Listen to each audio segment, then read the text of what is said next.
Bad डेब्ट्सचा अर्थ होतोय बुडीत कर्ज. परत सांगतोय, बॅड डेब्ट्सचा अर्थ काय होतोय? बुडीत कर्ज. आता मला माहित आहे की सर्व कुणी ना कुणी कुणाचं तरी कर्ज बुडवलेलंच असेल. नाही नाही नाही, असा विश्वास आहे सर्वांवर, नाही बुडवू शकणार कोणी. कारण की बॅड डेब्ट्स म्हणजेच काय की तुम्ही कुणाचं तरी कर्ज बुडवलं किंवा तुमचं कर्ज कुणीतरी बुडवलं, अशाला बॅड डेब्ट्स म्हणू शकता. जसं की बॅड डेब्ट्स जर बिझनेससाठी असतात तर कशा पद्धतीचे बॅड डेब्ट्स असतात हे मी सांगणारच आहे, पण थोडीशी आपण थेरी घेऊया.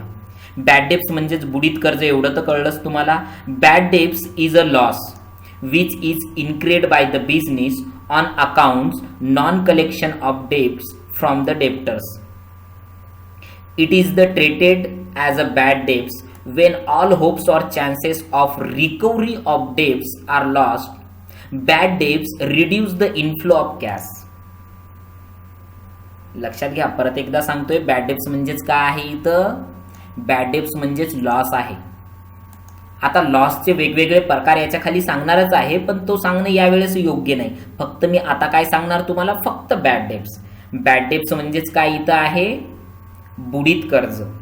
लक्षात घ्या, बुडीत कर्ज म्हणजेच कसं आहे की तुम्ही, बॅड डेब्ट्स म्हणजेच लॉस, जे की बिझनेसला लॉस झालेला आहे, ज्याचे कलेक्शन नाही झालेलं आहे. कलेक्शन म्हणजेच काय? तुम्ही कुणाला तरी उधारीवर माल विकला होता. सपोज मी 50,000चा माल मोबाईलचा कुणाला विकला, 50,000चे मोबाईल, त्यांनी 25,000 दिले, पण 25,000 तो व्यक्ती देतच नाहीये. लक्षात घ्या, किती दिलेत? 50,000 आपण माल विकला, त्याने 25,000 दिले, पण 25,000 त्यांनी दिले नाहीये. तर अशा जे दिलेच नाही, अशा वेळेस तुम्ही बॅड डेब्ट्सची एंट्री करू शकता. मी प्रॅक्टिकलमध्ये बॅड डेब्ट्स तसं सांगणारच आहे आणि इथं बॅड डेब्ट्सची एंट्री पण खाली करणारच आहे. पण बॅड डेब्ट्स म्हणजेच काय इथं? लॉस. म्हणजेच तुमचे पैसे कुणीतरी बुडवून टाकले. पण एक लक्षात घ्या, कोणीही व्यक्ती तुमचा असेही पैसे बुडवणार नाहीये. त्यासाठी त्याला ह्या सगळ्या स्टेप फॉलो करून जावं लागेल. जसं की बॅड डेब्ट्स कधी होतो ते पहिले लक्षात घ्या. It is treated as a bad debts Wien all hopes और चान्सेस. लक्षात घ्या, ही ओळ लक्षात घ्या, ऑल होप्स और चान्सेस. जसे की तुम्ही कुणाला, मी जर 25,000ची जे बॅड डेब्ट झालाय त्याला म्हटलं दे भैया 25,000 दे, माझे तुझ्याकडे आहेत, त्याने म्हटलं नाही देत जा, तर डायरेक्टली बॅड डेब्ट्स टाकता येणार नाहीये. लक्षात घ्या, जेव्हा तुम्ही 50,000चा त्याला माल विकला व तेव्हा तुम्ही त्याला रिसिप्ट दिलेली आहे आणि जेव्हा त्यांनी तुम्हाला ते पैसे दिले, 25,000 बाकी अशी तुमच्याजवळ लिखी स्वरूपात रिसिप्ट आहे. म्हणून इथं होप्स आणि चान्सेस ऍक्टिव्ह होतात. When all hopes or chances of recovery of bad debts are loss. म्हणजे जिथं होप आणि चान्सेस संपतात. होप्स म्हणजेच काय? आशा. म्हणजे आपल्याला माहित आहे, नाही तो ओळखीचा आहे, कोणतरी आहे, आज नाही उद्या पैसे देईल, त्याचा बिझनेस मोठा आहे, एवढे पैसे 25,000 काय देऊन टाकणार उद्या परवा, ठीक आहे. म्हणजेच जेव्हा तुम्हाला होप असते, नाही आशा असते, तो पैसे देणार आहे, तेव्हा बॅड डेब्टची एंट्री होत नसते. चान्सेस, जसे की होप्स जिथं संपतो, होप कुठं संपतो? तो फोन उचलत नाहीये, तुम्हाला भेटला तरी बोलत नाहीये, तर अशा वेळेस होप तिथं संपतो आणि नंतर ऍक्टिव्ह होतो काय? चान्सेस. जिथं होप संपतो तिथं ऍक्टिव्ह होतोय चान्सेस. म्हणजेच त्याला फोन करून आपण असं म्हणणं की नाही, आमच्याकडे तुझं बिल आहे, 25 दिलेले आहेत आणि 25,000 देणं बाकी आहे, तू जर नाही पैसे दिलेत तर आम्ही तुमची कुठली तरी गोष्ट किंवा मौल्यवान वस्तू घेऊन येऊ. पण एक लक्षात घ्या, कायदा हातामध्ये घेऊन त्याची कुठलीही गोष्ट तुम्हाला बिझनेसच्या मालकांना किंवा तुम्हाला घेऊन यायची नाही आहे इथं, ठीक आहे. म्हणजे चान्सेस जेव्हा ऍक्टिव्ह होतो तर चान्सेस सोबत तेवढा धोका सुद्धा असतो तुम्हाला. म्हणजेच कसं? चान्सेस याच्यासाठी काही रूल्स फॉलो करावं लागतात तुम्हाला. ते म्हणजेच कसं की त्या बिलाला घेऊन तुम्हाला लिगली FIR दर्ज करावं लागेल त्या समोरच्या व्यक्तीकडनं, की ज्यांना तुम्ही माल विकला, आणि ते बिल दाखवावं लागेल तुम्हाला. आणि त्या अंतर्गत त्याच्यावर एक गुन्हा दाखल होईल की यांनी या बिझनेसमॅनचे पैसे काय केलेले आहेत? बुडवलेले आहेत आणि तो त्याचे पैसे देत नाही आहेत. म्हणजेच काय की एक ऍक्ट ऍक्टिव्ह होईल तिथं, आणि जे काय आहे, जे काही तुमचे समोरचे पोलीसवाले आहेत ते त्यांना एक लीगल नोटीस किंवा तुमच्याकडनं एक लीगल नोटीस जाईल त्यांना. ती नोटीस 2 वेळा जाईल आणि 3 वेळा सुद्धा जाऊ शकते कदाचित. जर जास्त मोठी अमाऊंट असेल तर तिसऱ्या किंवा चौथ्या वेळेस जप्तीची कारवाई त्याच्यावर होते. तुम्ही ऐकलं असेल यामध्ये न्यूजमध्ये पण याआधी की जप्तीची कारवाई म्हणजेच काय, की जर कुणी कुणाच्या बँकेचे पैसे बुडवलेत किंवा तुम्ही जर इन्स्टॉलमेंटवर गाडी घेतली व त्याचे पैसे तुम्ही बुडवत आहात तर समोरची जे बँक असेल ती तुमची गाडी ऑन द स्पॉट जिथं तुम्ही असाल ते तुमची गाडी जप्त करून घेऊन जाईल. किंवा तुम्ही घरावर कर्ज काढलं आणि त्या कर्जाचे पैसे तुम्ही फेडलेच नाहीये, तिथं सुद्धा चान्सेस ऍक्टिव्ह होतात.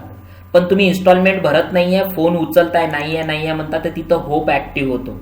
पण तुम्ही नाहीये भरपूर वेळा म्हणतो पैसे नाही आहेत, पण अशा वेळेस होप संपतो आणि तुमच्यावर जप्तीची कारवाई म्हणजे चान्सेस होऊ शकतात. लक्षात घ्या, चान्सेस झाल्याच्या नंतर तेव्हा पण चान्सेस पण नाहीये. सपोज त्याच्याकडे माझे 25,000 रुपये होते जे की तो देत नाहीये, पण त्याची तिथं जागाही नाहीये, तो 25,000 घेऊनही गेलाय, तो दुकान पण नाहीये आता आणि त्याचा मोबाईल नंबर पण नाहीये आणि तो कुठं राहतो हा सुद्धा माहित नाहीये, समोरचा व्यक्ती ज्याने माझे पैसे 25,000 बुडवले. तर अशा वेळेस होप सुद्धा संपतो आणि काय सुद्धा संपतो, चान्सेस सुद्धा संपतात. तर अशा वेळेस आपण एक एंट्री करतो, when hopes or chances of recovery of cash, म्हणजे जेव्हा तुमची recovery of debts are lost, म्हणजे तुमची रिकव्हरी होतच नाहीये, तुम्हाला तिथं लॉस्ट होतो की नाही, रिकव्हरी आता होणं शक्यच नाहीये, तर अशा वेळेस तुम्हाला बॅड डेब्ट्सची एंट्री करायची आहे. Bad debts the reduce the inflow of cash. आता एक लक्षात घ्या, मी परत इथं डेबिट क्रेडिट सांगून तुम्हाला एक एंट्री करून दाखवतो की कशा पद्धतीनं तुम्हाला बॅड डेब्ट्सची एंट्री करायची आहे. लक्षात घ्या, बॅड डेब्टची एंट्री कशी करायची आहे तुम्हाला ते प्रॅक्टिकल वेगळी सांगेल तुम्हाला, पण आता थेरटिकली तुम्हाला कशी एंट्री करायची आहे. तर डेबिट काय घेणार आणि क्रेडिट काय घेणार, एक लक्षात घ्या. सपोज रमेशनं आपले पैसे बुडवले, कुणी, रमेशनं, तर रमेशकडनं किती पैसे येणं होते आपल्याला, रमेशकडनं 25,000 आले आणि 25,000 येणं बाकी होते. तर ते रमेशचं नाव आपण सन्ड्री डेटर मध्ये टाकणार, म्हणजेच पैसे येणं बाकी. पण त्याच्याकडनं पैसे आले असते तर कॅश काय केली असते, आपण डेबिट केली असती आणि रमेश अकाउंट काय केलं असतं,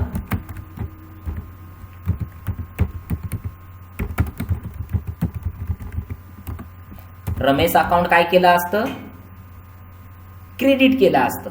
लक्षात घ्या, सॉरी, रमेश अकाउंट हा सन्ड्री डेटर आहे. रमेश अकाउंट काय आहे,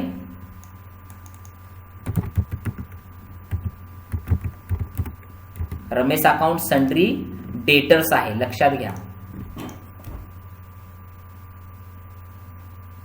आता काय करायचं आहे की कॅश काय आहे, जर त्यांनी जे 25,000 जे बुडवले नाहीत आणि दिले असते तर आपण कॅश डेबिट केली असती आणि रमेशचं अकाउंट नील केलं असतं, म्हणजे त्याच्याकडनं पैसे आलेले आहेत ते आलेत. पण इथं त्यानं पैसे बुडवलेत, म्हणजेच होप आणि चान्स संपला. तर अशा वेळेस तुम्ही एंट्री करणार की इथं काय करणार, बॅड डेब्ट account, bad debts account debit आणि रमेश अकाउंट काय होणार, इथं क्रेडिट होणार. आणि पैसे दिले असते तर काय डेबिट केलं असतं, कॅश डेबिट आणि रमेश क्रेडिट. पण पैसे दिले का त्यांनी, नाही, म्हणून काय, त्यांनी पैसे बुडवलेत असं सांगणं, म्हणजेच हे एंट्री काय, बॅड डेब्ट्स, म्हणजेच तुम्हाला झाला लॉस, म्हणजेच डेबिट, आणि रमेश काय करणार, इथं क्रेडिट करणार, जो की सन्ड्री डेटर होता, आपल्याला पैसे देणं होते, त्याच्याकडनं येणे होते, आपल्याला डेबिट होणं होते, पण आलेत का, नाही. लक्षात घ्या, बॅड डेब्ट्स म्हणजेच काय, लॉस, जो की बिझनेसमध्ये आपल्याला बिझनेसमध्ये होतो आणि या पद्धतीची त्याची एंट्री होते. आणि अधिक माहितीसाठी आपण प्रॅक्टिकली बॅड डेब्ट्सची एंट्री पाहणारच आहोत.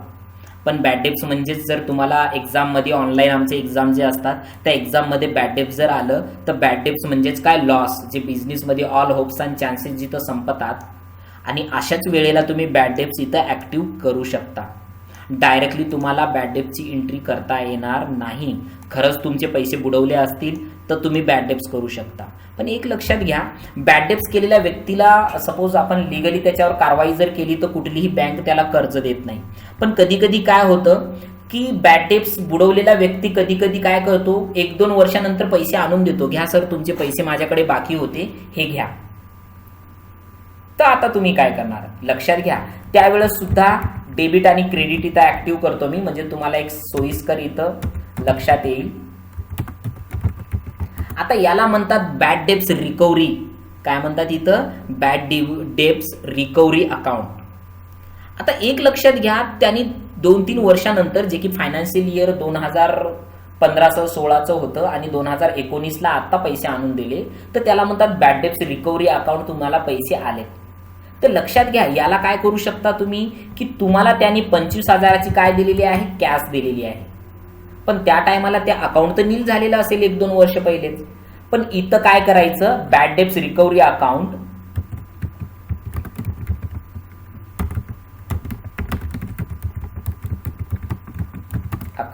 आणि कंसामध्ये काय लिहायचं इथं, रमेश आणि क्रेडिटर्स.